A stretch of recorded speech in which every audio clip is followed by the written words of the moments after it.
don't want to get stuck again like I did. Yeah. It was a fluke accident in the middle of winter that John barely survived. He came outside and he got caught on, there was a snowbank. He was in his electric wheelchair.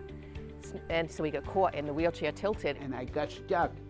This wheel right here was turning. He was here for, we don't even know how long, probably 12, 14 hours. And water was coming from the roof, making on right down here. He had frostbite. He ended up having a heart attack. He was in really bad shape. That terrible night would end up improving John's life in ways he never could have expected. I got cerebral palsy when I was born. In addition to his CP, John's also developmentally delayed. He lives alone in his childhood house.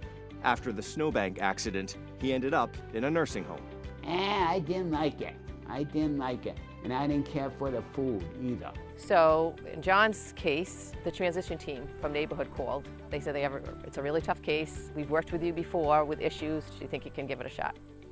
So we said, sure. John is one of nearly 1,500 neighborhood members statewide who were managed with help from outside agencies before obtaining long-term support services status. Neighborhood now helps those members maintain relationships with the agencies to ensure continuity of care. And his blood sugar's been high. Have you checked it again? In this case, Darlene from Beata and Shayna from West Bay Community Action team up, and they bring in supports like Sophie, John's CNA. It's great that, neighborhood, West Bay, the home care agencies, the assisted livings, it makes our job a lot easier when we're able to collaborate and work together like this. Because the family wasn't involved, it was just as easy for everybody to put him in a nursing home and let them deal with it. But that's not what he wanted. He wanted to come home to his home. This is all he's ever known. John's life-threatening accident would end up connecting him to this network of incredible people who would do everything they could to make that happen. The house was in shambles. The refrigerator didn't work, he had no electricity, he had no lifeline, nothing. There were multiple issues in the home, big safety issues. His phone wasn't working, so we had to get all that stuff installed. We were able to get him some of those basic things where he would feel like his own person again.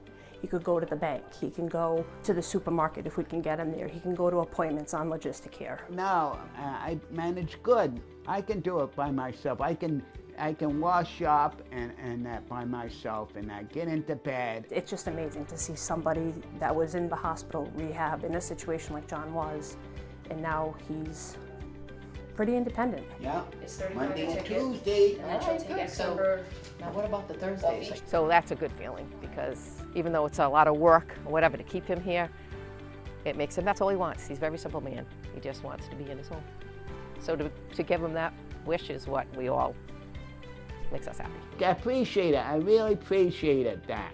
I like that. Yeah, nice to be home.